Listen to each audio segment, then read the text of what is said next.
From the Rowatton Center for Global Affairs at Middlebury College, this is New Frontiers.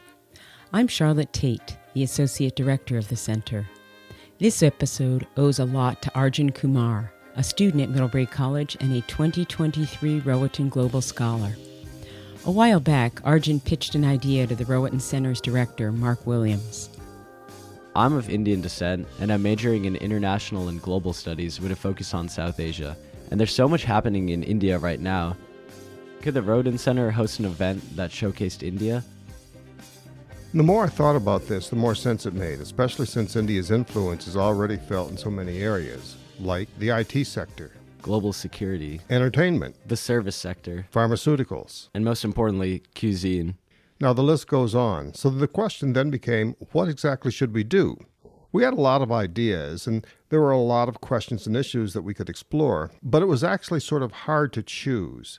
There were just so many options. So eventually we decided to do a podcast. And instead of just speaking to one expert on India about one specific topic, we decided that we'd talk to several experts and let them pick what the topic would be. So we chose 3 India experts here at Middlebury and asked them all the same question. What's the one thing about India, the most important thing, that you think isn't getting enough attention? We got a variety of answers since each expert came at it from a different perspective. And we hope that by hearing these distinct voices, you'll get an even clearer picture of what's happening with India today and why that matters, not just for Indians, but for other countries too. So, Professor Williams, where should we start? Let's begin with the conversation I had with Jeff Lunstead, diplomat in residence at Middlebury College and former U.S. ambassador to Sri Lanka. Jeff teaches courses on international diplomacy, conflict in South Asia, and the rise of Asia and U.S. policy. One of the most important things he thinks we need to understand about India is this. I think the issue that's not getting enough attention is how India's increasingly problematic record on democracy and human rights might come into conflict with the U.S.'s desire to see India as a global strategic partner in the rivalry with China. Interesting. Okay, as I look at the record of U.S.-Indian relations, I'm curious, how important do you think that this bilateral relationship really is? And how would you characterize the relationship today? Is it a strong relationship? Is it frayed? The relationship is stronger than it's ever been, and this has been building for a while. It really started under Bill Clinton. It accelerated under George Bush. Obama continued it.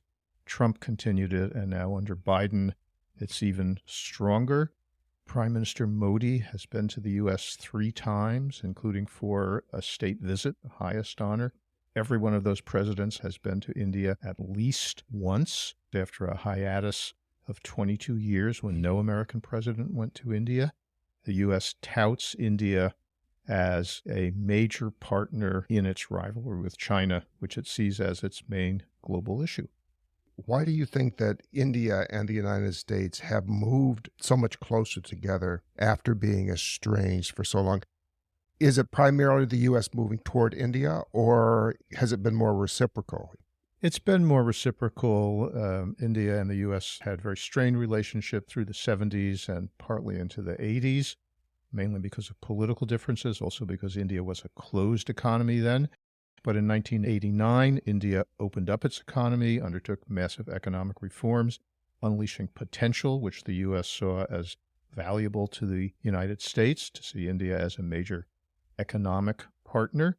And then on top of that is the growing competition with China, which has accelerated in recent years. The U.S. says China is the only country with the intent and the capability to challenge the U.S., and certainly in the Indo-Pacific region, it sees India as the only other major player in that region that can help to challenge China. So what do you think that the United States government seeks to gain out of closer relations with India vis-a-vis China? There are a couple of things, and the most obvious is the military relationship. So the two sides have built the military relationship substantially. They hold military exercises. The U.S. wants to become a major arms supplier to India, wants to replace Russia as a major arms supplier. Recently, the U.S. approved a GE proposal to manufacture jet fighter engines in India, significant technology transfer. India has a large navy. The U.S. and India share concerns about freedom of navigation. The economic part is also very important. The U.S. wants to build in, as it says, resilient supply chains around the world. And India is a major possibility for that. It's not there yet, but it's starting. So Apple just started to manufacture iPhones in India, moving production from China. The U.S. and India have signed a number of agreements on clean energy, on cyber, where they want to work together. China produces 90% of the world's solar panels. The U.S. would love to see a lot of those panels made in India. And in many other areas where the two sides could work together economically and diversify and move away from U.S. reliance on China. Would this primarily be in tech-heavy sectors, or would it be in industrial sectors more broadly defined? It's both. Of course, just as our relationship with China encompasses the entire economic spectrum, that could be the case in India too, but the two sides are working on high-tech areas because India, we know, has a huge supply of engineers, computer programmers. They fill the tech industry in the United States, and they're available there also. What does India get out of closer relationships with the United States? India also has a rivalry with China. They have disputed borders. China occupies a large part of what India considers its territory in the northwest. In Ladakh, China claims an entire Indian state in the east, Arunachal Pradesh, which China calls South Tibet. And China is the main ally and economic and military supporter of Pakistan, which is India's traditional rival. So in terms of balance of power, India would gain more through closer relationships with the United States. That's totally correct. Well, let's shift gears a little bit. India has been often labeled the world's largest democracy, but what is the actual state of India's democracy today as you see it? Is it a liberal democracy, or do you see signs that it might be heading towards an autocracy? All really good questions, and especially important, I would say, because the U.S. touts its relationship with India as a relationship built around shared democratic values. And I think almost every scholar of India today would say that India is heading towards an illiberal democracy. Some would say it's there already. I don't agree with that. But it is heading that way, and that the BJP government, Prime Minister Modi, is taking various steps. It's harassing civil society, harassing NGOs. Major international NGOs have been forced to move out of India. Amnesty moved its operations out. For instance, when the BBC produced a documentary critical of Modi, the income tax authorities raided the BBC offices 2 days later. This type of harassment goes on all the time, using arms of the state to harass people. Journalists are either harassed in this way or even arrested and charged with anti-state activities. Opposition politicians are harassed. So Rahul Gandhi, the leader of the Congress Party, one of the main opposition parties, was charged with a criminal act because in a speech, it was actually very clever. There are several Modis who have been convicted of theft. So he said, so-and-so Modi, he's a crook. So-and-so Modi, he's a crook. Narendra Modi, he's a crook. He was arrested for that, convicted, and the sentence, by coincidence, was 2 years in jail, the exact amount required to disqualify him from running for office. There are countervailing trends, though, and it's important to note these. An appeals court overturned that conviction. So Rahul Gandhi is back in the fray. But the attempt to silence opposition leaders is very clear. These are all moves toward an illiberal democracy that is related to, although not the same, as moves to make India a Hindu majoritarian state. The BJP has a stated goal of introducing what it called Hindutva, Hindu-ness, to India. It says India is essentially a Hindu nation. It says that others, especially Muslims, are there on sufferance. But the atmosphere it has created has become dangerous. Muslims are being persecuted and oppressed. The government has also taken legal steps. A few years ago, they passed something called the Citizenship Amendment Act. This act said that refugees from most, but not all, neighboring countries, so from Pakistan, Nepal, Bangladesh, could have an enhanced path to citizenship in India if they were Christians, Buddhists, Hindus, Sikhs, Zoroastrians. Notably absent from this list, Muslims. Mm-hmm. So there's a clear discrimination as to who can get an easy path to citizenship based on religion.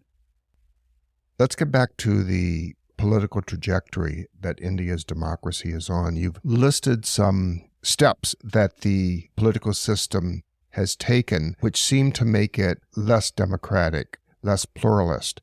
And I'm wondering how that might affect India's relationship with the United States. Should the United States care about this?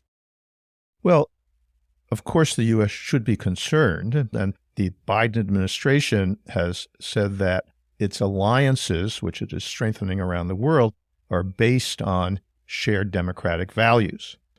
One might posit that the United States, as with other countries, should be looking out for its national interests, that it should adopt and pursue a foreign policy that is best suited to protect, achieve, and preserve its interests, and that one could have relationships, perhaps close relationships, with states whose political systems might be at variance with the United States on certain issues, because the overriding objective is to protect and secure U.S. interests.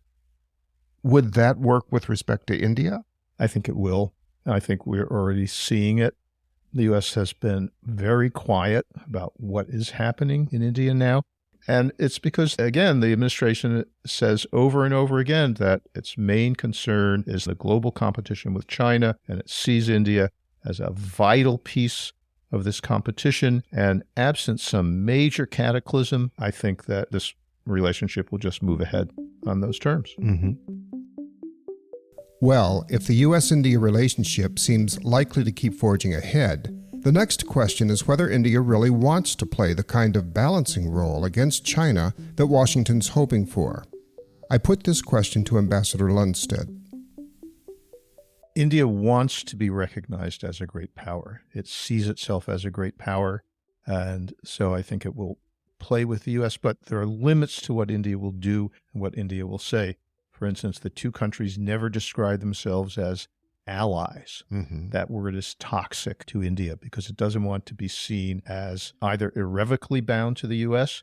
or as a junior partner. Although it doesn't want to be an ally, it will join informal multilateral groupings. One of the groupings that the U.S. has been pushing very hard is the Quad in the Indo-Pacific. So that's Australia, Japan, India, and the U.S., all major naval powers and concerned about some of the same things about freedom of navigation, freedom of overflight. India does want to be a great power.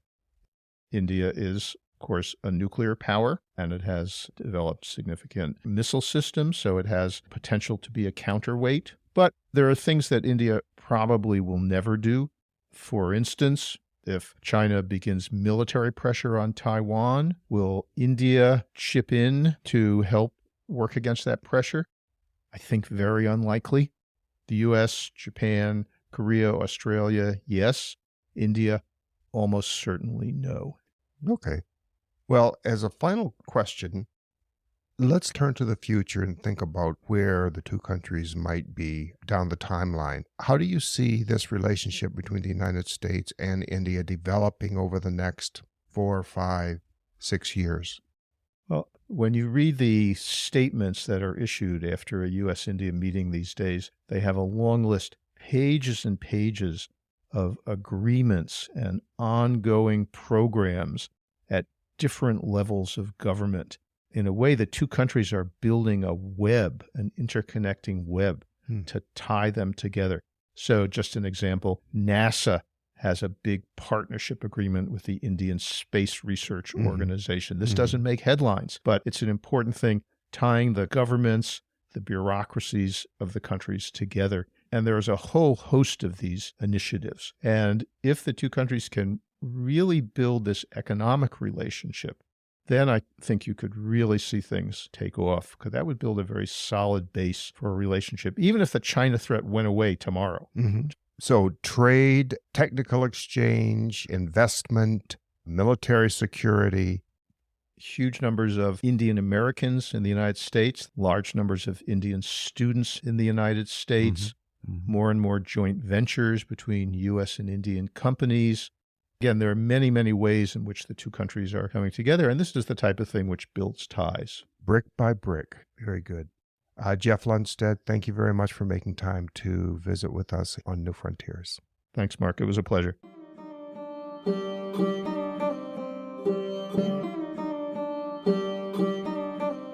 So, India and the United States share some strategic interests, and this leads them to cooperate as they can, which can be mutually beneficial. And even though the U.S. has been pretty quiet about India's democratic backsliding, at some point its problematic record on democracy and human rights might conflict with the U.S. desire for India to be a strong strategic partner in its rivalry with China. Yeah, I definitely agree. What Ambassador Lunstead said about India really reminded me about what Cynthia Packert said as well. She's the Christian A. Johnson Professor in the History of Art and Architecture Department here at Middlebury. She teaches courses on Asian and Islamic art with a special focus on India. And when I put our question to her, what's the one thing about India that isn't getting enough attention, she was pretty clear.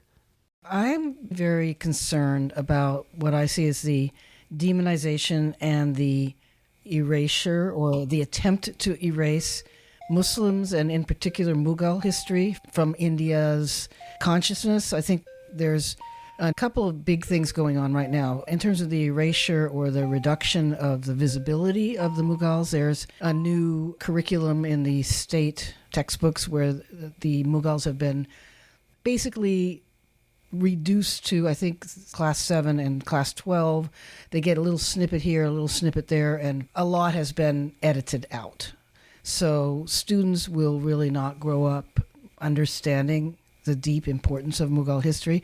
That's important in its own way, because the Mughals from the 16th to the 19th century were really at the helm of the globalization that we see in India. They're incredibly important in terms of global connections, trade, the introduction of language and art and poetry and monuments, food, and so on. So I'm not sure how they're going to erase everything that they associate with the Mughals, because it's so embedded in India's culture right now.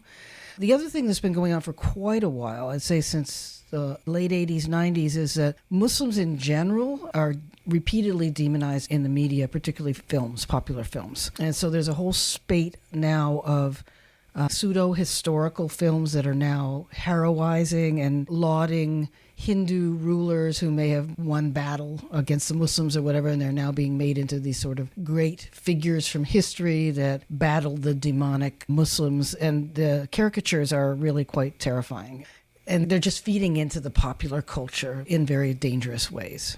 Yeah, it seems every Hindi movie I watch now has these sort of themes of Hindu nationalism and kind of superiority embedded into it, and that's most definitely problematic. Mm-hmm. And so besides films and textbooks, have you been seeing this erasure happen elsewhere? The big one is the destruction of the Babri Masjid in Ayodhya, and the other is they're starting to rename, let's say, streets, roads in Delhi, for example, that had Mughal names. For example, Aurangzeb Road, right, in downtown Delhi, has been renamed. So they're just trying to erase those names from visibility. And then the Babri Masjid has been the destruction of that in 1992, and the building of a huge Ram temple on the site. So that's been a long, gradual process of trying to destroy the visible remains of a mosque that was built by one of Babur's generals. I think it was built in 1528 or so. Starting around the mid-19th century, there started to be contestation about the site. And Ultimately, there was a concerted campaign by the Deputy Prime Minister L.K. Advani around 1990 to stir up support for building a Ram temple in the same place as Babri Masjid, and ended up in this terrible destruction. So that kind of erasure was scary because literally a mob just descended on the mosque and destroyed it in one afternoon. The other thing that is worrisome, too, is that everybody who was involved in that destruction has been given a pass. There were decades of court cases, and they've all been dismissed. So what concerns me is that when you have these kind of mob mentalities, I worry that if something like that is targeted toward monuments that exist already, there could be destruction. I'm surprised that not more has happened. The mob mentality can take over so fast. Most definitely. I think that mob mentality, it's only kind of been bolstered by the BJP government over the past 3 decades. Yeah. So it's pretty scary to think about what could happen in the future. One of the concerns I have in terms of monuments, material culture, erasure of things that are associated with the Mughals are even something as iconic as the Taj Mahal. Already the UP government tourist board has removed the Taj Mahal as a tourist attraction in Agra, which is remarkable. And especially since maybe even 10 years ago, 20 years ago, you will find all kinds of things talking about how the Taj is the pride of India, right? It is something that all Indians can get behind. But now it's removed from the literature, and there's a court filing that it was built on the site of a Shiva temple. And these kinds of things lead to dangerous mob attacks. It doesn't take much to get people whipped up on something. And I don't really know what they're doing to protect the monuments. I do know that they're doing a lot to protect the new Ram temple that's about to open. I'm not sure what is being done to protect these iconic monuments. I did some research into it, and with the Places of Worships Act of 1991, it's technically illegal for new construction on top of an existing religious site before pre-independence in 1947. Mm-hmm. But this law doesn't really have any kind of grounding for Muslim monuments, but I'm sure it does for Hindu monuments. Yeah. And definitely want to hear your perspectives on why are Muslims and the Mughals being targeted particularly. They're such an integral part of Indian culture and history, but does it have to do with the government in power right now and their overriding ambitions? Yeah, you're absolutely right on the money. What the BJP is trying to do and has been trying to do for the last couple of decades is to reinvent a mythical, united, uniform Hindu history for India that never existed. And they blame the Mughals, Muslims in general, but Mughals in particular, and Christians around the edges for what they say destroying Hindu culture in India. And so what they want to do is just sweep that all away, recreate this sort of seamless path back to a mythical past that never existed, and try to put in place a monolithic Hindu way of self-identification and nationalism, which of course never existed in India prior to the 20th century. As we know, all over India, there never was a unitary Hinduism. There are all different ways of practicing, and there are great regional variations between north and south and east and west. Just one final question for you, Professor Packert. Why is this important? What is the significance for India that a very grand portion of its history is at risk of being erased permanently? Yeah, well, India's history is all the richer for Muslims coming in general, and the Mughals in particular. There are so many important ideas that were fostered and so many advances that were made during the Mughal period, particularly in terms of connections with other parts of the world, globalization, the development of a kind of history that was not a practice earlier under Hindu rulers and others. So bringing in this idea of an imperial history that's actually transcribed and recorded and illustrated, a very different approach to history. So they brought in book arts, different kinds of cuisine, language, poetry, music, funerary monuments, mosques. a whole new way of painting that has now permeated the way visual culture is represented in India. Textiles, as I mentioned, trade, just basically opening up trade all across the continent. Also, the introduction of the Portuguese and the British and all that to the courts, also with the Persians and the Ottomans. I think we forget how interconnected India became to a broader global scope because of the Mughals and their kind of relationships as well.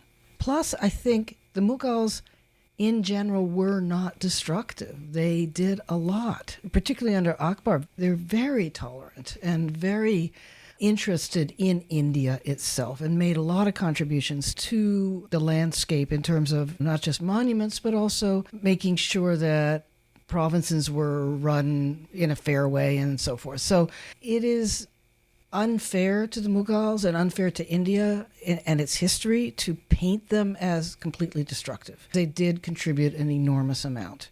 And so I would ask you as a young person, when you think of that bit of history being removed from your consciousness, what would be missing from your understanding of India? When you first said it, I was thinking, obviously, the food. When you think of typical North Indian cuisine, right? Like immensely Mughal-y. Obviously, the food, a lot of traditional Indian clothing has the kind of Mughal influence on it too. Even like if you're speaking Hindi, there's a lot of Mughalized words into it too. Exactly. So like I think Mughal culture is part of the beautiful culture, especially to popularized Western audiences. When you go see the Taj Mahal, the Mughal culture is the forefront of Indian culture, and it's kind of really hard to remove that. It's very sad to see that this is at risk of faltering. If you're going to Hinduize India, I think you rob India of its more global connectedness.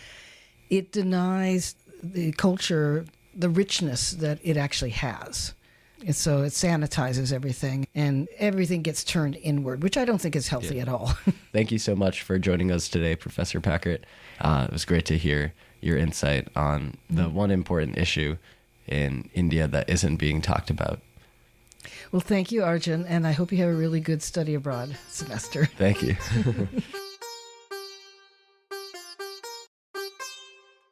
Listening to Cynthia speak about the Mughal and Islamic aspects of India's culture and past is pretty inspiring. It'd be really a shame to see that history get erased and in the process lose sight of some of India's historic contributions to the world.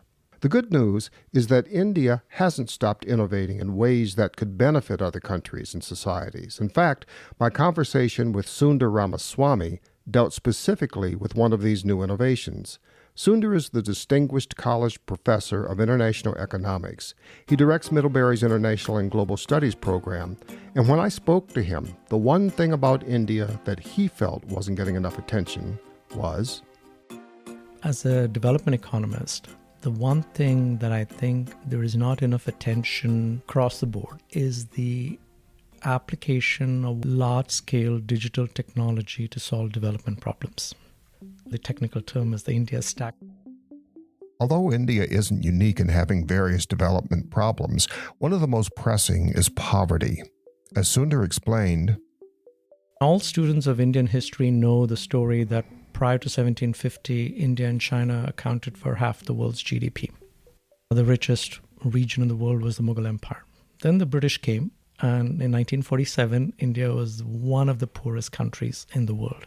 And I think from the story of independence till the economic reforms launched in 91, India, at least in the West, was seen as an exotic country. It gave us Gandhi, it gave us yoga, but it was really a poor country. It was always a poor country. That was the basket case of poverty.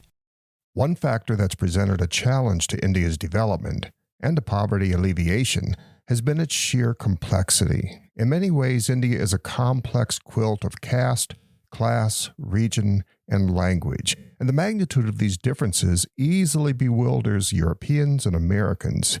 Every 50 miles, the language will change, the cuisine will change, the religion will change, the caste will change, and so on. Not surprisingly, these differences forced many Indians to grapple with profound questions of identity. Who am I? What do I belong to? Which tribe? Which region? Which caste? And while much effort went into answering such questions, a more fundamental issue for development and poverty alleviation went unaddressed. As Sunder explained, to me, identity is not the same as identification. Who am I is not the same as the following statement: I am who I am. Sounds very trivial, but how do we, in a nation of billions, make the connection when I say that I'm Sunder Ramaswamy? So there was so much effort through the decades till 2010 on identity, but not really on identification. There were patchwork arrangements of ration cards and driver's licenses, half-hearted attempts to have a national registry. And why is this relevant? Because with such a large portion of the population that's poor, and that the state wants to hand over subsidies, everything from wheat and rice and kerosene and petrol and liquid petroleum gas. I'm beginning to see why identifying the proper recipients of poverty alleviation subsidies is important. But as Sunder continued, I learned there's even more to the story. There was a classic moment in development history of India in 1985. The young technocratic Prime Minister Rajiv Gandhi assumes the prime ministership when his mother Indira Gandhi gets assassinated, and he's unwillingly dragged into politics, and he wants to bring technology in for the very first time to revolutionize India. And he goes to one of these eastern states, I think Orissa, after a natural disaster, floods or cyclone or something. And a very poor woman had sold her sister-in-law for 40 rupees. Just sold it because she was so desperately poor. And Rajiv Gandhi, born in the lap of luxury, has no clue that this is what life on the ground for the poor is. And he says, okay, so we've been spending all this money on poverty relief. What's going on? And he's shocked when his bureaucrats find out and tell him that out of every 100 rupees, only 15 rupees actually reach the poor. So 85 rupees is getting lost through leakage, through red tape, through corruption. And since then, he's trying to figure out how to solve this problem. While the new prime minister was shocked, it's not that his predecessors hadn't been working hard to address the poverty problem. Every prime minister since 1947 has dutifully said, I'm going to launch the scheme. And you'll proudly announce in every budget session of the parliament in February and say, I've allocated so many millions of rupees and so on. So by this time around, we are spending 2%, 3%, 4%, 5% of India's GDP on these schemes. And imagine if the leakage is 85% of that. These schemes are subsidies for goods and services? Subsidies for goods and services. Mm-hmm. And some of it is just blatant corruption and the fact that it takes time for the money to reach from one place to the person on the ground. So it's the last mile problem, but it's also the first mile problem. If I say I'm Sunder Ramaswamy, how does the state know that I am who I am? So this starts this long quest of trying to figure out how do we solve this identification problem. It got an impetus when Manmohan Singh is the prime minister. He's the architect of the reforms in 1991. Mm-hmm. And thanks to the Y2K problem and the previous digital revolution of the late 90s, many of the Indian IT companies suddenly took off. One of the major companies called Infosys, and one of the co-founders by the name of Nandan Nilekani, who was a technocrat, is fraught with this idea of can we not use digital technology as a way to solve this identification problem that Rajiv Gandhi is wrestling with in 1985 at that cyclone site. And then he, of course, tragically gets assassinated like his mother in 1991. So Manmohan Singh comes along as a prime minister and starts this program. And when Prime Minister Modi comes along in 2014, his first election slogan was maximum governance with minimum government. He realizes there is actually some merit to this identification program, and Mr. Nandan Nilekani, who tried to run for the parliamentary elections in 2014 on a ticket from the Congress party and lost the election, was convinced by Mr. Modi to come and work for him. And Nilekani realizes that his mission to solve this identification problem so that money can go directly into a bank account and not through layers of bureaucracy is a much higher calling. Mm-hmm. So he agrees to stay on in New Delhi and launches this. And just like that, like a jigsaw puzzle, all the pieces fall into place for India to launch an initiative called the JAM, a project that aimed to stop this massive leakage of government subsidies by linking Indians' individual bank accounts with a personalized, unhackable biometric ID card and number and a mobile phone. In 2014, the government says, I want to launch something called JAM, J-A-M. Prime Ministers on the Independence Day, August 15th speech, they make these big pronouncements. And so one of his big pronouncements was launching of this program, JAM, which is an easy acronym because everybody loves JAM, I guess. J stands for People's Money in Hindi, as a way to provide free savings accounts for people. A actually stands for Aadhaar, A-D-H-A-A-R, which means foundation.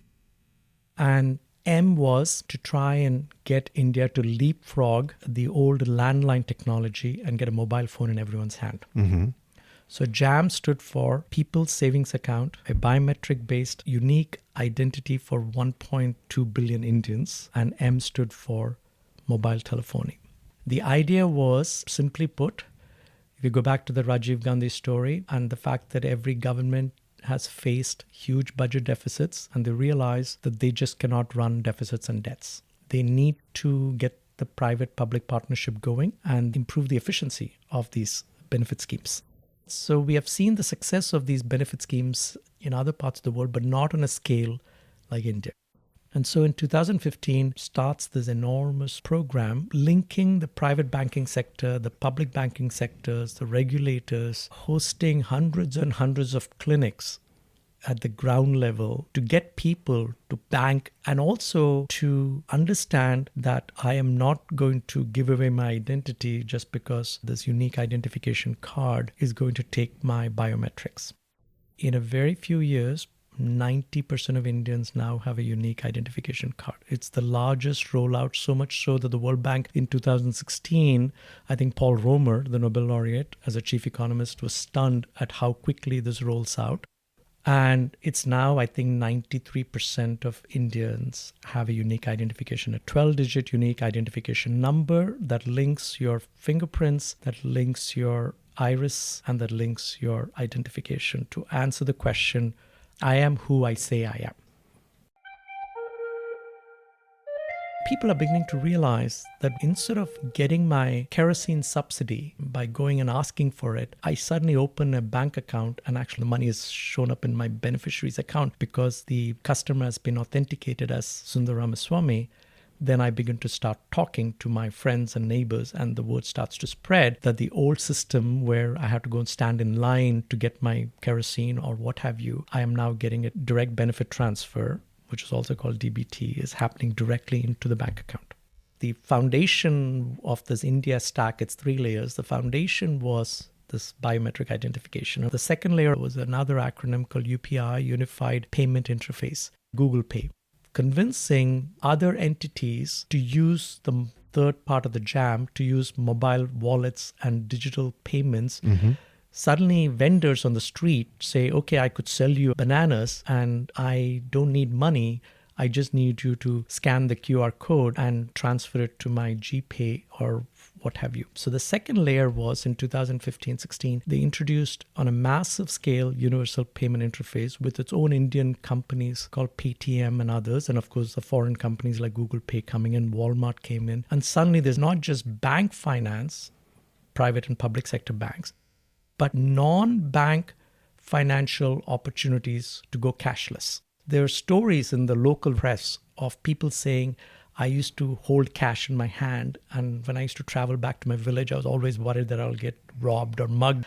Now I just know it's there. When I need it, I can retrieve it through an ATM or through a digital transfer. So this idea of cashless simultaneously takes off, and it becomes easy because of the foundation being identification, that I don't have to run from pillar to post convincing someone that I am who I am.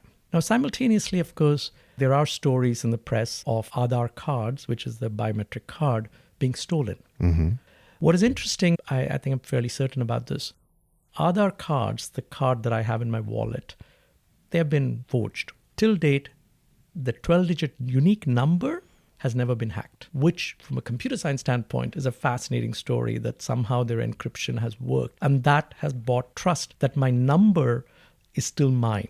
that 12-digit number which has my fingerprint, which has my iris, which has my whole identity, right? And so this is a way to address privacy issues, privacy concerns. And all of this. So I think it's important to say that the unique number is yet to be hacked, even though there have been lots of counterfeit cards. And every time the counterfeit happens, they stamp it out. So on the one hand, there is now unique foundational identity that has been established. From 2014 to the present, 91% of Indians have a unique Aadhaar card.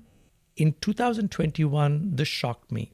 40% of global real fintech transactions happened in India. I was not expecting that. Okay. Even though this starts out as digital financial inclusion, when COVID happened, they used this architecture, because everyone has a unique identification, to roll out on quick time the fastest vaccine inoculation camps across the country. And there are thousands and thousands of clinics organized all over the country. But that digital public infrastructure that was set up 6 or 7 years ago makes it easier to uniquely identify who the individual is. So I think when COVID and the CoWIN program, which allowed billions of people to get vaccinated, it further convinced people I'm getting my services rendered and I don't have to bribe anyone to get what is due to me. Okay, last question. What's the record so far in terms of addressing poverty through this mechanism versus addressing poverty under the old schemes? Because it happens so fast in the grand scheme of things, I think neutral observers have come to the conclusion that more people have been lifted out of poverty in India in the last 7 or 8 years, which is quite remarkable. In fact, UNICEF calculated that what got done in the last 9 years would have taken 47 years if we had done the old scheme. And one of the reasons I wanted to talk about this is because the average public has not caught on to what an exercise this has been, and the fact that it could be replicable. Is India making this technology available, or is it? They're starting to. They don't want to copyright it. And I don't think that's the intention. I think they want to tell the story of how it can be done. I think it's the coming together of the people's accounts, the Aadhaar, the identification problem, and mobile telephony. India is one of the few places that has brought it all together and packaged it and pushed it to a way that addresses the people's problem. And that has been unique. Sunder, thank you very much for dropping by and visiting us here at New Frontiers. Thank you very much. Well, that's it for this episode. We hope our experts have given you all some new insights into India and why what's happening over there matters and where India might be headed. And Professor Williams, thank you so much for inviting me to participate in the New Frontiers podcast series. Arjun, you're very welcome. It's been great working with you. Thanks for participating and for suggesting that we do this episode. This episode of New Frontiers was produced by Margaret Dufour and me, Mark Williams. Our theme music is by Ketsa. If you like the show, leave us a rating or review on Spotify, Amazon, Apple Podcasts, or wherever you get your podcasts. This can help others to find us too. We'll be back with another episode of New Frontiers. Thanks a lot.